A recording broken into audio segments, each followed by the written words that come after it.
शामली जनपद के मंगलोरा और नायनंगला क्षेत्र से एक बड़ी और चौंकाने वाली तस्वीर सामने आई है, जहां यमुना नदी के किनारे कथित अवैध खनन का खेल खुलेआम जारी है। और अब इस पूरे मामले पर ग्रामीण, किसान और गांव के प्रधानों ने खुलकर मोर्चा खोल दिया है। ग्रामीणों का साफ आरोप है कि खनन माफिया प्रशासन की मिलीभगत से नियमों को ताक पर रखकर यमुना का सीने को छलनी कर रहे हैं, जबकि कागजों में जो शर्तें और पर्यावरण नियम तय किए गए थे, जमीनी हकीकत उसके बिल्कुल अलग दिखाई दे रही है। आपको बता दें कि इस मामले में नेशनल ग्रीन ट्रिब्यून यानी एनजीटी में भी याचिका दायर की गई है, जिसमें साफ तौर पर कहा गया है कि बिना वैध पर्यावरण क्लीयरेंस, बिना सीटीओ के अनुमति के बड़े पैमाने पर खनन किया जा रहा है, जो कि पर्यावरण कानून का सीधा उल्लंघन है। एनजीटी ने इस पूरे मामले को गंभीर मानते हुए जिला प्रशासन, प्रदूषण नियंत्रण बोर्ड को और पर्यावरण विभाग को संयुक्त कमेटी गठित कर दी है और साफ संदेश दिया है कि मौके पर जांच कर 3 हफ्तों में रिपोर्ट सौंपी जाए। साथ ही यह भी कहा गया है कि जब तक जांच पूरी ना हो तब तक अवैध खनन पर रोक सुनिश्चित की जाए। लेकिन बड़ा सवाल यही है कि जब पुलिस चौकी से महज 500 मीटर की दूरी है, तो फिर यह कथित अवैध खनन कैसे चल रहा है? क्या यह सब प्रशासन की जानकारी में हो रहा है? ग्रामीणों का आरोप है कि खनन के लिए बनाए जा रहे रास्ते पुरानी बाढ़ सुरक्षा ढांचे तक तोड़ दिए गए हैं, जो 1970 में गांव को बाढ़ से बचाने के लिए बनाए गए थे। ऐसे में अब कई गांव पर बाढ़ का खतरा मंडरा रहा है। वही लोक सुनवाई के दस्तावेजों में दावा किया गया है कि परियोजना से पर्यावरण को कोई नुकसान नहीं होगा, पेड़ लगाए जाएंगे, प्रदूषण नियंत्रण होगा, लेकिन जमीनी सच्चाई इन दावों पर सवाल खड़े कर रही है। ग्रामीणों, किसानों और कई गांव के प्रधान एकजुट होकर जिला अधिकारी को ज्ञापन सौंपा है और साफ चेतावनी दी है कि अगर अवैध खनन पर तत्काल रोक नहीं लगी तो बड़ा आंदोलन किया जाएगा। यह सिर्फ खनन का मामला नहीं है, यह किसानों की जमीन, गांव की सुरक्षा, पर्यावरण का भविष्य का सवाल है। अब देखना होगा कि एनजीटी जांच कमेटी क्या रिपोर्ट देती है और क्या प्रशासन खनन माफियाओं पर सख्त कार्रवाई करता है, या फिर यह खेल यूं ही चलता रहेगा। किस समाज में जी रहे हैं आज हम? यह सवाल आज हर उस इंसान के मन में उठना चाहिए जो इंसानियत पर भरोसा करता है। स्क्रीन पर दिख रही ये मासूम बच्ची महज 4 साल की थी। गाजियाबाद के नंदग्राम इलाके में इस बच्ची के साथ दरिंदगी की सारी हदें पार कर दी गई। आरोप है कि पड़ोस में रहने वाले एक युवक गौरव प्रजापति ने पहले इस मासूम के साथ दुष्कर्म किया और फिर उसकी हत्या कर दी। सोचिए, एक 4 साल की बच्ची जो ठीक से दुनिया को समझ भी नहीं पाई, उसके साथ ऐसी हैवानियत। ये सिर्फ अपराध नहीं, लेकिन सवाल सिर्फ इस दरिंदे पर नहीं है, सवाल उस सिस्टम पर भी है जहां इतनी बड़ी वारदात के बाद भी कार्रवाई को लेकर सवाल खड़े हो रहे हैं। यह इलाका कमिश्नरी सिस्टम के तहत आता है। घटनास्थल से कुछ ही किलोमीटर की दूरी पर बड़े बड़े अधिकारी बैठते हैं, फिर भी क्या कारण है ऐसी घटनाएं हो जाती? देश ने निर्भया कांड देखा, उसके बाद सख्त कानून बने, लेकिन क्या हालात बदले या फिर अपराधियों के हौसले बढ़ गए? सबसे बड़ा सवाल, क्या ऐसे मामलों में तुरंत और कड़ी कार्रवाई हो रही है? क्या ऐसे अपराधियों के खिलाफ ऐसा संदेश जा रहा है कि कोई दोबारा ऐसा करने की हिम्मत ना करे? समाज में कुछ लोग हर मुद्दे को धर्म और राजनीति के चश्मे से देखते हैं, लेकिन जब एक मासूम की जिंदगी छिन जाती है तो वो आवाजें क्यों खामोश हो जाती हैं? आज जरूरत है सिर्फ गुस्सा दिखाने की नहीं, बल्कि सख्त और निष्पक्ष न्याय की, ताकि किसी भी अपराधी को यह साफ संदेश जाए कि कानून से ऊपर कोई नहीं। और सबसे जरूरी, उस परिवार के बारे में सोचिए जिसने अपनी मासूम बेटी को इस तरह खो दिया। उनके दर्द को शब्दों में बयान नहीं किया जा सकता। यह खबर सिर्फ एक घटना नहीं, यह हमारे समाज का आईना है।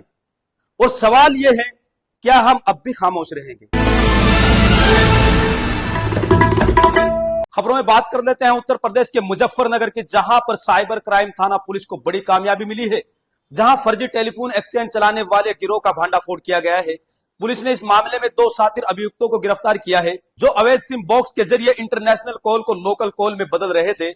इस पूरे नेटवर्क के जरिए भारत सरकार को भी भारी राजस्व का नुकसान पहुंचाया जा रहा था। मौके से भारी मात्रा में सिम कार्ड, मोबाइल, लैपटॉप और टेलीकॉम उपकरण बरामद किए गए हैं। पुलिस अब इस गिरोह से जुड़े अन्य आरोपियों की तलाश में जुटी हुई है। देखिए, हमारी साइबर थाना की टीम, जिसे नेतृत्व किया है सुल्तान साहब ने, और साथ में हमारे जो टीम मेंबर्स हैं, जिसमें धर्मराज हैं, इंद्रजीत साहब हैं, आकाश है, बालकृष्ण है और राहुल है, ये सभी लोगों ने, रॉबिन भी है, ये सभी लोगों के जो है अथक प्रयासों से जो है ये वर्कआउट हुआ है। इसमें हमें डिपार्टमेंट ऑफ टेलीकॉम से जो है अवैध रूप से सिम बॉक्स का प्रयोग, एक्सचेंज के चलाए जाने की जो है एक सूचना प्राप्त हुई थी, जिसे हमने डेवलप किया। डेवलप करने पे सूचना सत्य पाई गई और जो है ये जो दो अभियुक्त हैं हमारे वकील और वसीम, जिसमें से वसीम खतौली क्षेत्र का रहने वाला है जनपद मुजफ्फरनगर और वकील मवाना मेरठ का रहने वाला है, इनके द्वारा अवैध रूप से सिमबॉक्स का प्रयोग करते हुए जो है इंटरनेशनल कॉल को डोमेस्टिक कॉल में कन्वर्ट करके एक्सचेंज चलाया जा रहा था, जिसके संबंध में इनके पास से बहुत सारे मोबाइल नंबर्स, बहुत सारे ऐसे रैपर्स जो इन्होंने पूर्व में भी चलाए हैं, 10 मोबाइल और 36 active SIM card, 2 ATM card, 1 discard, 10 mobile, 2 laptops बरामद हुए हैं। इसी के साथ साथ इनके पास से 2 बहुत महत्वपूर्ण चीज जो कि रिमोट रेडियो यूनिट कही जाती है, जो कि किसी भी टावर को एक्टिव करने, टेलीफोन टावर को एक्टिव करने के लिए सबसे इंपॉर्टेंट इकाई है। इनके पास से ये 2 RRU यूनिट भी बरामद की गई हैं, जिसकी एक यूनिट की कीमत लगभग 10 लाख रुपए मार्केट में है और इनके द्वारा जो है ये चोरी करके इन यूनिट्स का जो है अवैध रूप से जो है क्रय विक्रय किया जाता है। तो ये भी इनके पास से बरामद हुआ है।